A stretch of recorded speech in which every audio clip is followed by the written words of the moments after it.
بچه‌ها من خیلی وقتا میام اینجا قدم میزنم روزهای تعطیل، یا اینکه صبح خیلی زود قبل از اینکه کارمو شروع کنم یه قدمی میزنم، یه 40 دقیقه‌ای یکم میدوام، سعی میکنم که ضربان قلبمو ببرم بالا.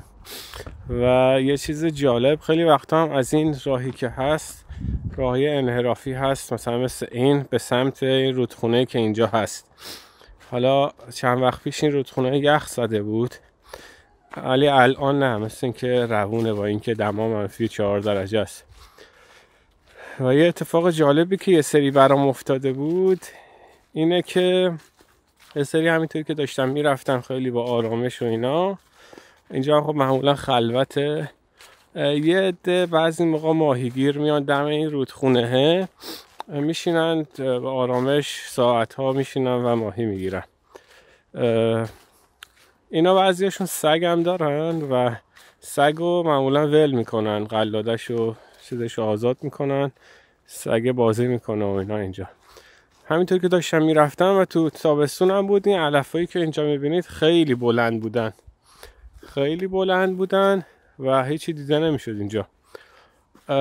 و یه دفعه خیلی با آرامش که داشتم میرفتم یه سگ شکاری گنده، نمیدونم حالا جنسش چی بود، یه دفعه جلوم ظاهر شد، این ور اون ور پرید و من خیلی ترسیدم، چون که کلا زیاد با سگا اوکی نیستم، به خاطر اینکه چند بار تو استانبول بهم حمله کردن و تو بچگیم هم تو ایران بهم حمله کردن 1-2 بار، برای همون زیاد اوکی نیستم. حالا زیاد جالب نیست با این سن بگم میترسم از سگا، ولی زیاد اوکی نیستم و من جفت کردم. از اون بعد دیگه میترسیدم بیام این لامه‌ها، میگفتم الان یه سگ میپره بیرون یه دفعه منو میگیره. حالا اون سگ هم اومد میخواست بازی کنه، 1-2 بار پرید جلوم و اینا، بعد صاحبش صداش کرد رفت، ولی خب من خیلی ترسیدم.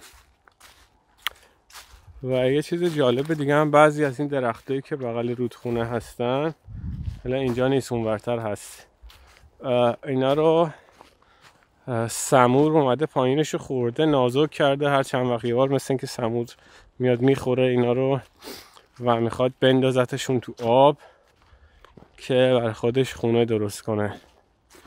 خیلی جالب بود.